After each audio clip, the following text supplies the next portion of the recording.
di Kutaraja, Kutaraja, Kecamatan Tiga. Kecamatan Tiga Pinang, daerah Kota Galuh. Di Jepang ini salah satunya itu nggak ada pembantu rumah tangga. Iya. Kita bekerja, kita ibu rumah tangga, semuanya kita. Jadi jangan anggap kalau tinggal di luar negeri itu enak, enggak. What's up guys? Kita sangana i J gelarna kak. Yamashita Koen. Yamashita Koen, Yokohama. Kita sangat Yokohama. Jenda ini di sini awal mula masuknya virus corona ke Jepang di Yokohama Port, pelabuhan Yokohama. Kakak Enda termasuk sesepuh kami Jepang Enda. Ia termasuk dekah tadi Jepang berjabur sekali. Kami berjabur kalau Jepang ya kak. Bulangan dah kalau Jepang. Terus adek Sada. Mau kuliah umur 19 tahun. Kutandu jaga. Kutaku Kutaraja. Kecamatan Tiga Pinanga. Kabupaten Karo. Kami ini tujuan kami kemudian jumpai kakak Enda, terus tiga teman lah silaturahmi. Sekalian di bus perlajangan jumpa sekala karo tertambar di tedahan kuta nendangin kuta melihat oke. Kamu 3 tahun tadi di Jepang kak? Sekitar 10 tahun. 13 tahun? Ya. Termasuk dekah. Dekah ini. Dekah.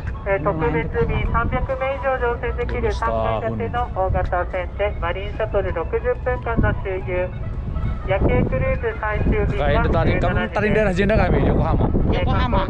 Tepatnya di Horogaya. Horogaya. Kurang kehidupan tadi Jenda kak? Tadi masalah kehidupan ya mungkin seri saja. Antara Indonesia, Jepang, yang dulunya juga di Batam ya. Kamu ada Indonesia tapi kan Batam bagi? Batam. Jadi kalau dilihat dari situasi kehidupannya di Batam. Ya. Cuma arah kehidupan di Medan. Itu kan masih muda ya. Itu masih muda. Lain itu. Wah. Opal. Ini kamera naik dia di foto-foto. Elvin deh foto ini. Aku tak ku wawancara dengan kakak itu. Udah sana ya. Bertiga kamu. Jenda ibu rumah tangga memang ya. Wah. Adik ibu rumah biar tangga. tahu kalian kehidupan di Jepang itu gimana. Ibu rumah tangga aja mungkin enggak ya. Bekerja juga. Kakak ini termasuk salah satu karo sih, termasuk aktif ya, aktif baik melalui media sosial, baik melalui realnya guys, dunia nyata. Kamu termasuk aktif untuk mempersada karo sitaring Jepang Enda. Iya. Widah tiga kegiatan P. Kemudian kan jena perkumpulan kita karo ngalit sini paten. Jadi kakak Enda pas kita anak Medan B tur ikut kan nggak mega? Pas kegiatan anak Medan bagi kita arah Tawanari, anak Medan ikut kan kamu untuk berkecimpung sih? Ya termasuk ada perkumpulan yang namanya Permata Sakura, yaitu kebersamaan persatuan Batak se-Jepangnya, Batak Sakura se-Jepang. Jadi dulunya 2 periode jadi bendahara juga. Sampai kamu jadi bendahara? 2 periode, 4 tahun. Jadi bagi yang belum tahu, kakak Enda tadi di Kutana di Kutaraja, Kecamatan Tiga Pinang, daerah Kota Galuh. Iya. Kota Galuh. Jadi jangan lebih kita tading sampai kutata latar kemungkinan masa depan lah ya. Lain siapa yang mentah sama ya kak? Itu pasti nggak ada yang tahu. Nggak ada yang tahu masa depan. Makanya tapi ya masa depannya disturikan kel lah buka keri si kayak kita kel oke saja ya. Adina berkat Tuhan, lihat kawasia, lihat kadalanda, git kayak andalan Nisa dan dengan teman di Jepang. Ya di taring di Jepang. Ya dambaan setiap orang yang ada di Indonesia aku anggap. Mungkin itu mungkin. Vui kalau Indonesia sih mendamba-dambakan taring di Jepang. Tapi pada kenyataannya nggak seindah seperti yang dibayangkan. Berat juga ya. Sangat berat. Di mana-mana itu sama. Tapi yang jelas satu, tetap berjuang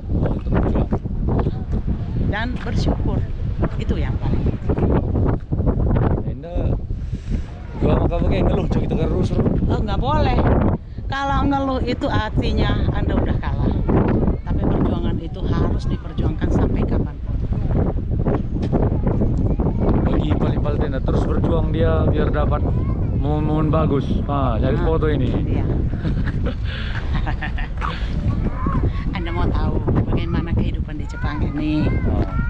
Ya, di Jepang ada 4 musim. Musim dingin, musim gugur, musim semi, dan musim panas. Semua itu harus dilalui dengan hati yang sabar. Luwes. Ya, pastinya sabar dulu ya. Pastinya sabar dulu. Karena apa? Di Jepang ini salah satunya itu nggak ada pembantu rumah tangga. Iya. Yang namanya pembantu rumah tangga itu nggak ada. Jadi kita pembantu, kita bekerja, kita ibu rumah tangga, semuanya kita. Jadi jangan anggap kalau tinggal di luar negeri itu enak. Enggak. Kalau saya bilang nggak enak. Lebih enak sebenarnya seperti Indonesia. Tapi kalau di Indonesia kita itu dengan adanya apa ya namanya ya, yang bisa diharapkan, jadi kita itu akan terlena dengan bantuan orang lain. Sini semua harus mandiri ya. Mandiri. Serba mandiri. Seperti saya misalnya, pagi-pagi itu jam 5 udah bangun. Persiapkanlah makanan untuk anak, makan pagi, bento, bontot untuk berangkat kerja, dan sarapan sedikit, berangkat jam 6.10, 6:10 pagi ya. Kalau di Indonesia itu jam 4 pagi. Nah, jarak tempuh antara rumah dengan tempat kerja itu menurut GPS itu 26 km, 53 menit. Tapi kenyataannya karena macet dan lampu merah itu bisa mencapai 1,5 jam baru nyampe di tempat kerja. Nah, begitu berangkat dari rumah menuju tempat kerja itu lampu mobil masih menyala. Lampu mobil itu masih menyala. Sampai di sana nanti di pertengahan jalan baru mati lampu. Sampai di tempat kerja mulailah bekerja. Pulang jam 6 sore. Jam 6 sore sampai di rumah jam 7:30. Mulailah menyuci pakaian. Mulailah mempersiapkan untuk besok untuk anak. Dan mempersiapkan semuanya untuk hari esok. Baru mandi dan tidur. Seperti itulah kegiatan setiap harinya. Bukan enak tinggal di sini, tidak. Harus berjuang. Berjuang. Apalagi anak kakak ini udah kuliah ya kak? Aku dia. Udah kuliah, biaya sekolah di Jepangnya itu wah, lumayan tinggi. Apalagi kayak kita yang orang asing. Ya walaupun suami kakak ini orang Jepang, ya tapi tetap juga biayanya tinggi ya. Tinggi. Ya, tinggi. Apalagi anak saya itu seperti keturunan dari Karo ya. Private-nya tinggi. Jadi apa ya dibilangnya? Dia itu mau dia itu sama dengan orang Karo, nggak boleh disepelekan, nggak boleh direndahkan. Jadi dia itu juga berjuang. Pagi pergi ke kuliah, pulang kuliah dia part time untuk bekerja. Oh kerja juga dia kak? Kerja. Kerja di luar jam kuliah ya? Iya. Di Jepang itu biasa kayak gitu, anak-anak di Jepang itu banyak anak-anak mudanya yang masih SMA pun banyak juga setelah selesai dari sekolah. Orang itu ada 3 jam atau 2 jam kerja di luar kan? Dibatasi 4 jam. Ya, 4 jam. Maksimal 4 jam. Nah, tapi itu mendidik anak itu sendiri untuk bisa mandiri. Itulah sebenarnya, bukan menyiksa gitu, enggak, memaksa gitu, enggak. Biar dia sendiri bisa mandiri dan siap, menghargai dan siap masuk ke dunia kerja setelah selesai pendidikan. betul, itu pastinya. Terus satunya lagi, dia itu tahan untuk menerima semua apapun tantangan di dalam satu pekerjaan itu. Dari awal dia itu udah belajar. Nah, karena dengan usia segitu dia udah mulai bekerja, yang tadinya itu waktunya untuk main sebenarnya, tapi diajak untuk bekerja, dia itu lebih mandiri lagi. Mandiri. Itu yang pastinya ya. Tapi tuh loh, orang itu mau nyebrang kayaknya nggak bisa nyebrang ke sana, jauh kali ke sana. Iya, susah. Tetap juga ya Mr. Koin dia di sini. Ya, kayaknya ini salah jalannya kalau untuk pergi ke sana. Iya, ini nyebrang jembatan lagi di situ. Betul. Orang tadi udah duluan. Biar panggil dulu, Pak.